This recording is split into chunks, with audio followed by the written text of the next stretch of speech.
In the sprawling depths of the galaxy, the Galactic Council has ruled as the ultimate authority for over 1 million years. Its mission, to unite civilizations, foster peace, and guide species toward collective progress. Every species that reached the stars eventually joined the Council, drawn to its promise of security, knowledge, and interstellar cooperation. But then came humanity, a species unlike any other. At first, they were observed with curiosity and emerging power from the edges of the galaxy, progressing rapidly from planetary infancy to interstellar travel. The Council extended its hand, offering an invitation to join the galactic fold. But what happened next stunned everyone. Humanity refused to respond. No diplomacy, no negotiations, just silence. Now, panic ripples through the galaxy. The Council's authority is being questioned for the first time in its long history. Humanity, bold and enigmatic, continues to rise, rejecting the established order with an unshakable confidence. What do they know that others don't? Why do they refuse the Council's overtures? And what are they building in the shadows of the cosmos? Join us as we unravel the gripping story of humanity's defiance and Galactic Council panics as humans refuse all diplomacy. Prepare for twists, suspense, and revelations that will leave you questioning everything you thought you knew about interstellar civilization. Welcome to Starlight Sci-Fi. Let's dive in. The Galactic Council had stood as the pillar of interstellar unity for over 1 million years. Its members, comprising hundreds of advanced species from across the stars, were the architects of a galaxy-wide civilization. Together, they managed disputes, fostered cooperation, and shared knowledge. Membership in the Council was the highest honor a species could achieve, a sign of enlightenment, progress, and acceptance into the galactic fold. When Earth's technological advancements reached the threshold for interstellar travel, the Council took notice.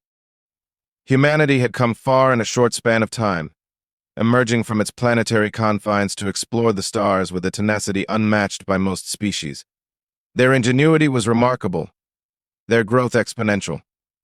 While many civilizations stumbled for millennia before reaching space, humans had raced toward the stars in mere centuries. To the Council, Earth was an obvious candidate for membership. Their burgeoning technology, adaptability, and curiosity made them a perfect fit for the diverse assembly of species. However, the Council was equally wary.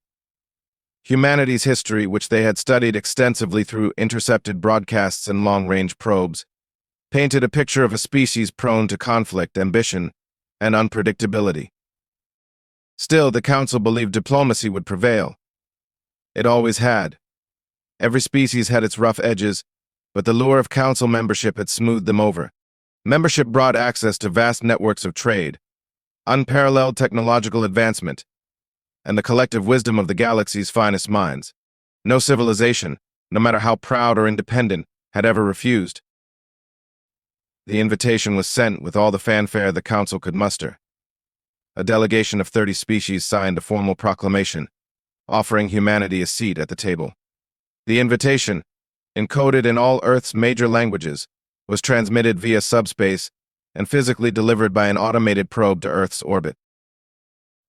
The Council expected a response within days. They had seen it before, awestruck civilizations scrambling to make contact, eager to prove their worth. But days turned to weeks, and weeks turned to months. There was no reply. The Council waited, attributing the delay to human bureaucracy or internal disagreements. This, too, was common among younger civilizations. As months stretched into a year, the lack of response became harder to dismiss. Probes sent to Earth detected no unusual activity. Humanity appeared calm, unhurried, as if unaware or worse, uninterested in the monumental offer they had received. Satellites continued their routine orbits, transmitting data and images, but there were no signs of preparations for first contact. The Council remained optimistic, but whispers of doubt began to spread. Some argued that humanity might be overwhelmed, unsure how to proceed. Others feared the opposite, that humanity was deliberately ignoring the Council. Yet the idea seemed absurd. No species would reject the opportunity to join the galaxy's most esteemed organization. As the silence persisted, however, that absurd possibility began to feel more and more real. Humanity's indifference was a quiet anomaly, a small but growing rift in the galaxy's carefully constructed order. For the first time in its long history, the Council found itself confronted with a question it could not answer. What if humanity simply didn't care? The Galactic Council, despite its growing unease, remained steadfast in its commitment to diplomacy. Humanity's silence, while perplexing, was not yet alarming. After all, younger civilizations often struggle to comprehend the significance of such an invitation. Surely, the Council reasoned, a direct approach would clarify any misunderstandings. With this in mind, a delegation of the Council's most esteemed diplomats was dispatched to Earth. These were individuals who had brokered peace between ancient rivals, resolved disputes that had spanned centuries, and guided fledgling civilizations into the fold. Their mission was clear: establish contact with humanity, determine the reason for their silence, and gently encourage them to join the galactic community. The delegation's arrival was a spectacle of galactic goodwill. A fleet of intricately designed ships, each representing a member species, emerged in Earth's orbit. Their presence was meant to convey unity, strength, and peace, a visual testament to the benefits of Council membership. The ships broadcast greetings in hundreds of Earth languages, carefully tailored to be welcoming and non-threatening. For hours, the delegation waited, scanning for any sign of a response. Earth's orbital infrastructure was extensive, with satellites circling the planet in complex patterns. The ships detected active transmissions among these satellites, evidence of human technological sophistication. Yet, despite their efforts, there was no reply. The diplomats held firm, confident that patience would yield results. After all, humanity's awareness of their presence was undeniable. The arrival of alien vessels in orbit would have been impossible to miss. Earth's satellites, ground-based observatories, and advanced radar systems would have detected them instantly. Yet, even as hours turned into days, Earth remained silent. Perplexed but undeterred, the delegation decided to escalate their efforts. Unmanned probes were sent to Earth's surface, programmed to transmit messages directly to human cities. The probes descended with precision, landing in open areas near urban centers. They were equipped with visual displays and speakers to ensure their messages could be understood by anyone who encountered them. The results were baffling. The probes were ignored. Human cities continued their routines as if the probes did not exist. Vehicles passed by without stopping. Pedestrians glanced at them momentarily before moving on. There was no panic, no curiosity, and, most notably, no attempt to communicate.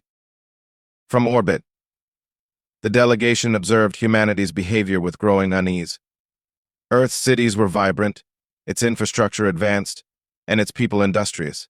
By all accounts, humanity was thriving. Yet their apparent indifference to the delegation's presence was unprecedented. The diplomats reviewed the situation endlessly. Perhaps humanity was wary of revealing itself too soon. Maybe they feared manipulation or subjugation. But these theories failed to align with the evidence. Humanity wasn't hiding. They were openly thriving. They weren't hostile, they simply didn't engage. The delegation's mission, intended to bridge the gap between humanity and the galaxy, had only deepened the mystery. For the first time in their long careers, the diplomats found themselves at a loss. The question now loomed larger than ever: why was humanity ignoring them? The Galactic Council's patience had reached its breaking point. Months of silence had stretched into years, and humanity's indifference had become impossible to dismiss. It wasn't a misunderstanding, nor could it be attributed to technical or cultural barriers. Humanity was aware of the Council's overtures, yet they had chosen to remain silent. The very notion of such deliberate disregard was an affront to everything the Council stood for. The Council convened an emergency summit to address what had now become an undeniable crisis. In the grand halls of the Council's central station, a structure orbiting a neutral star at the heart of the galaxy, representatives from hundreds of species gathered. Holographic projections of Earth's technological and cultural progress were displayed, illustrating humanity's capabilities. The evidence was clear: humanity had achieved interstellar travel, colonized portions of their solar system, and developed technologies rivaling those of Council species. By every metric, they were more than ready for membership. And yet, they had responded to the Council's invitation with nothing but silence. After heated debates, the Council reached a decision. An ultimatum would be issued. Humanity would be given 30 galactic days to respond. If they continued their silence, they would be classified as a rogue civilization, a designation reserved for species that rejected galactic order and posed a potential threat to interstellar peace. The ultimatum was transmitted in all known Earth languages, alongside a fleet of Council emissary ships stationed just outside Earth's orbit. This time, the message was unequivocal: humanity must engage in dialogue or face consequences. The Council's authority had to be upheld, for the integrity of the galaxy depended on it. The days that followed were a tense waiting game. The emissary fleet monitored Earth closely, watching for any signs of a response. Yet, humanity remained unmoved. Satellites continued their silent orbits. Space stations carried out their operations as usual. There were no attempts at communication, no changes in behavior, no acknowledgments of the Council's ultimatum. The lack of reaction was maddening. It was as if humanity had decided that the Council didn't matter, that the galaxy's most powerful and influential organization was beneath their notice. Such defiance was unprecedented. Even the most stubborn and prideful civilizations had eventually bent to the Council's will, recognizing the advantages of membership. The Council's frustration soon turned to unease. Analysts began to study humanity's behavior in greater depth, uncovering a troubling pattern. Earth's silence wasn't the result of indecision or fear. It was deliberate, calculated, and confident. Humanity was not scrambling to figure out how to respond, they had simply chosen not to respond at all. The implications of this realization were staggering. Humanity wasn't ignoring the Council out of ignorance or arrogance. They were asserting their independence in the most profound way possible. By refusing all diplomacy, they were sending a message louder than any transmission: they didn't need the Council. As the 30-day deadline approached, the galaxy watched with bated breath. The Council, for the first time in its history, faced the possibility of failure not through war or rebellion, but through humanity's silent rejection. As humanity's 30-day deadline expired without a response, the Galactic Council faced a situation it had never encountered before. For over 1,000,000 years, the Council had been the ultimate authority in the galaxy, bringing unity to countless species. It had weathered wars, rebellions, and even near-extinction crises, yet it had never faced outright indifference. Humanity's silence wasn't just unusual, it was terrifying.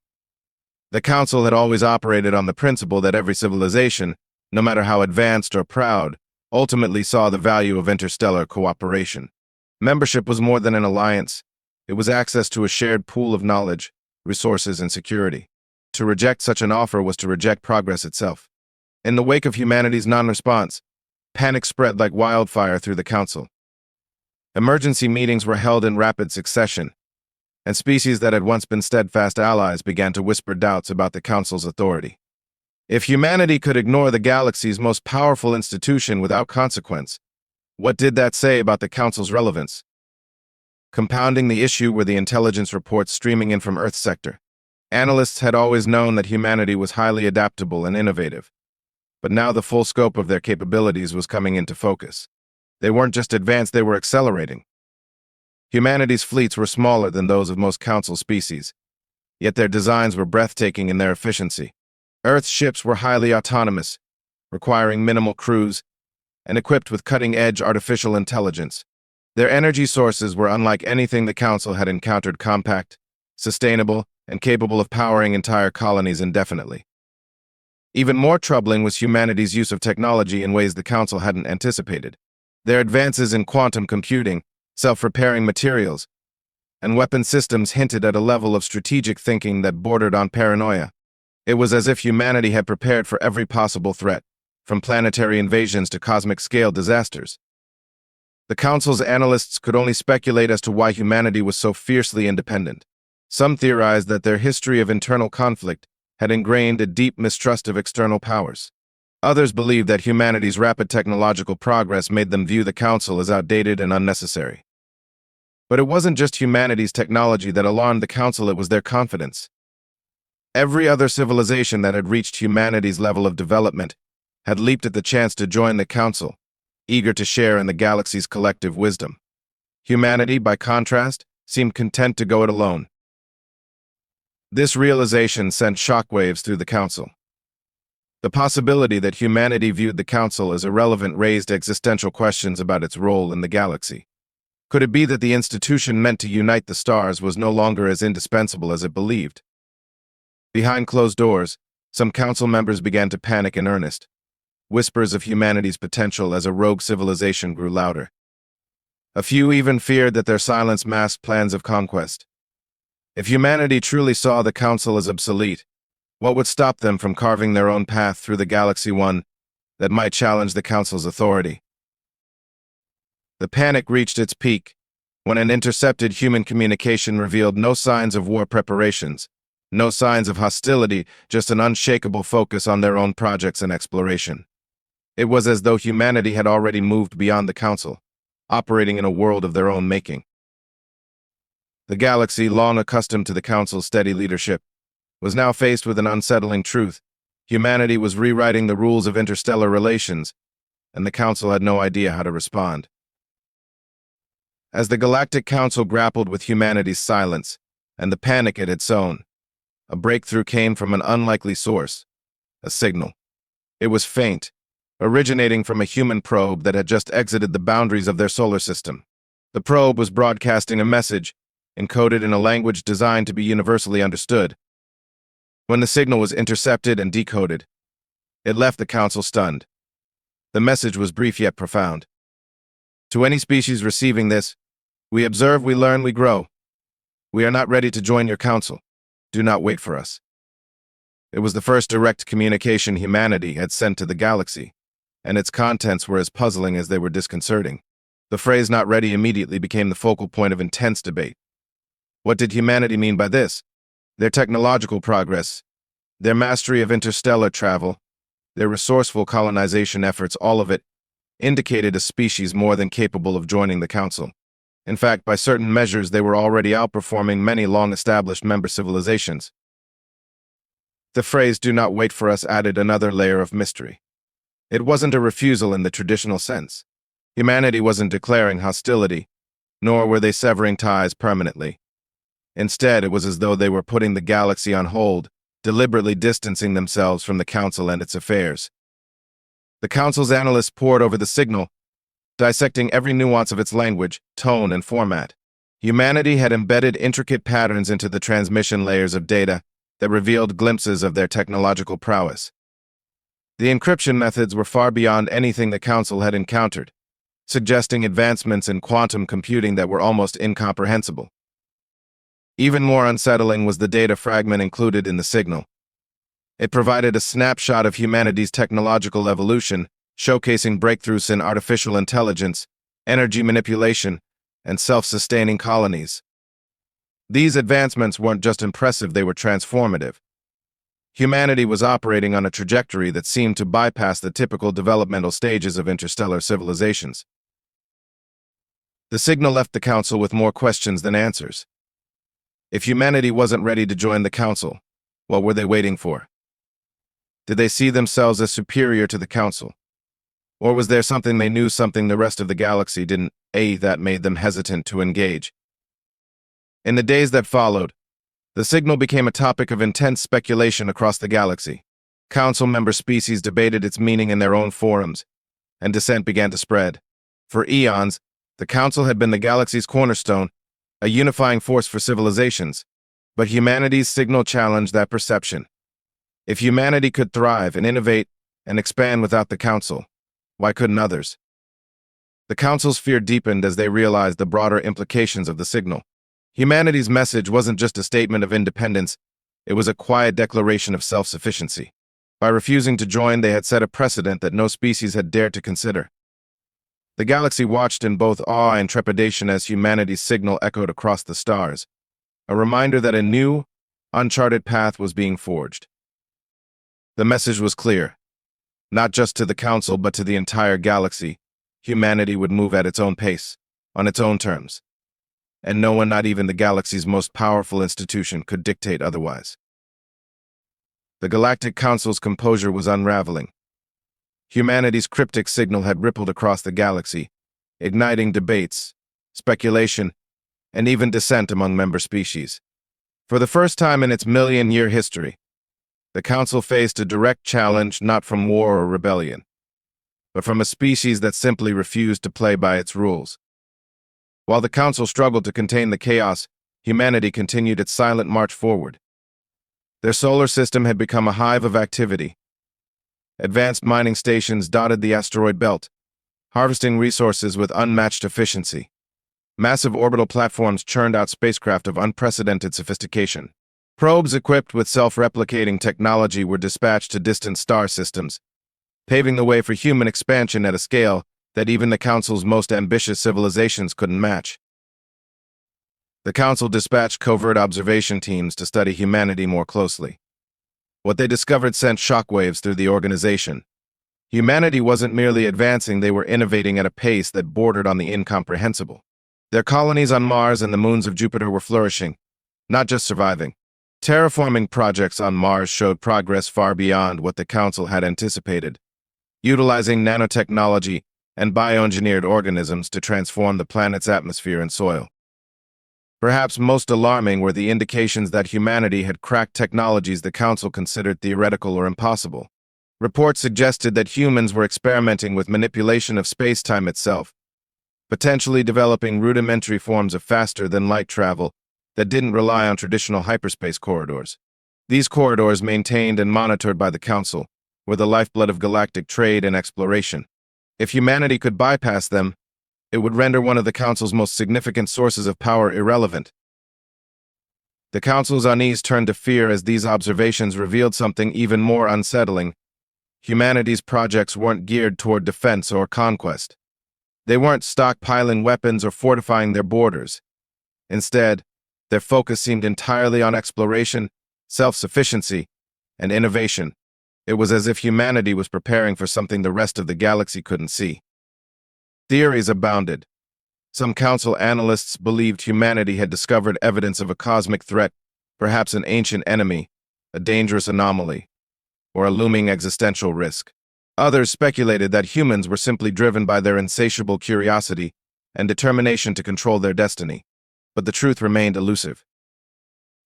The most unnerving aspect of humanity's rise was their silence.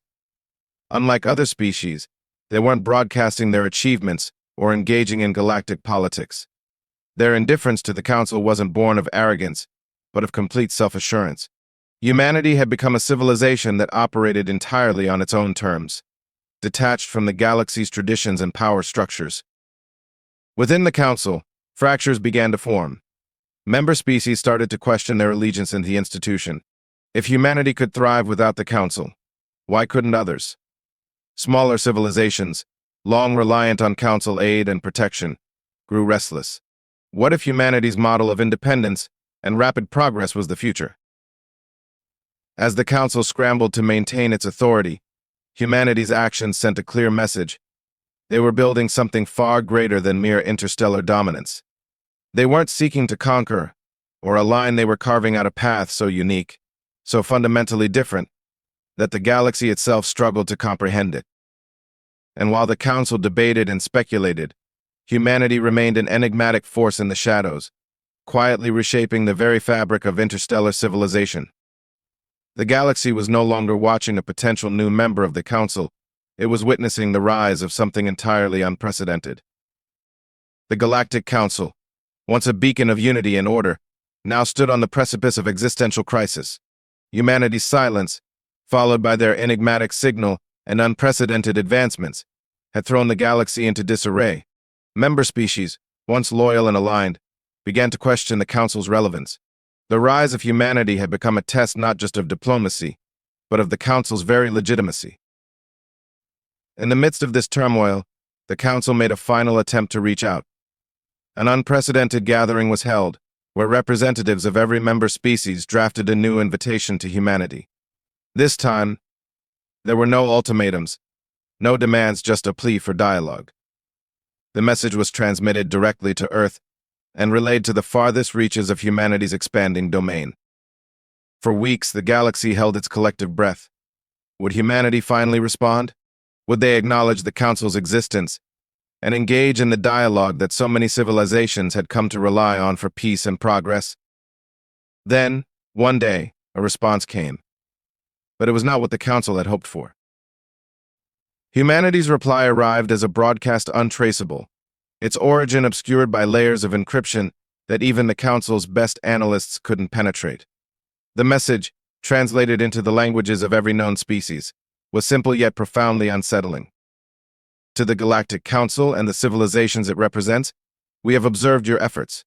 We understand your intentions, but we do not share your vision. The message continued, detailing humanity's perspective in stark, unapologetic terms. Humanity had watched the Council's operations and concluded that it was not a system they wished to be a part of. They saw the Council as stagnant, mired in bureaucracy and tradition, unable to adapt to the challenges of a dynamic galaxy. We do not seek conflict, but we do not require your guidance. Your way is not ours. We choose independence, not out of arrogance, but because it is our nature. We must forge our own path, free from external influence. The declaration was as bold as it was final. Humanity had no intention of joining the Council, not now, and perhaps not ever. They saw the galaxy not as a hierarchy to be joined, but as a vast frontier to be explored and understood on their own terms. The broadcast ended with a warning. We will respect your boundaries, as we expect you to respect ours. Any attempt to impose your will upon us will be seen as an act of aggression, and we will respond accordingly. This is not a threat, it is a promise.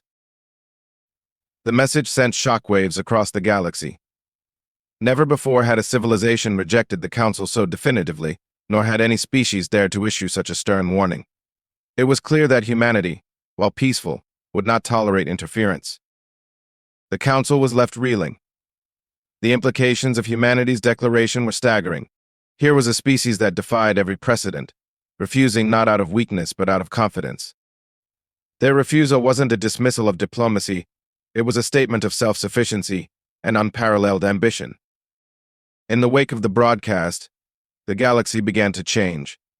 Smaller civilizations, inspired by humanity's boldness, started to question their dependence on the Council.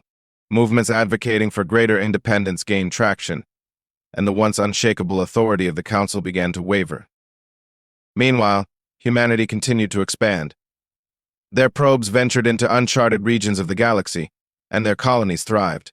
They operated in silence, their actions speaking louder than any words. They were not conquerors, nor were they isolationists. They were explorers, builders, and innovators, carving out a place in the cosmos that was uniquely their own. For the Galactic Council, humanity's declaration marked the beginning of a new era.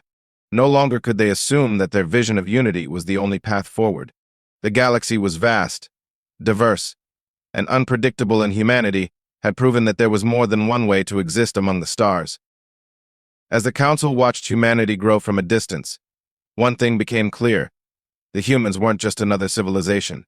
They were a force of nature, a living testament to the boundless potential of a species that refused to be constrained.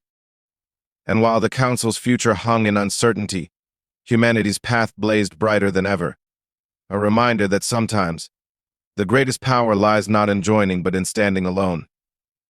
Thank you for exploring with us. Like, subscribe, and join us next time for more stories of the unknown.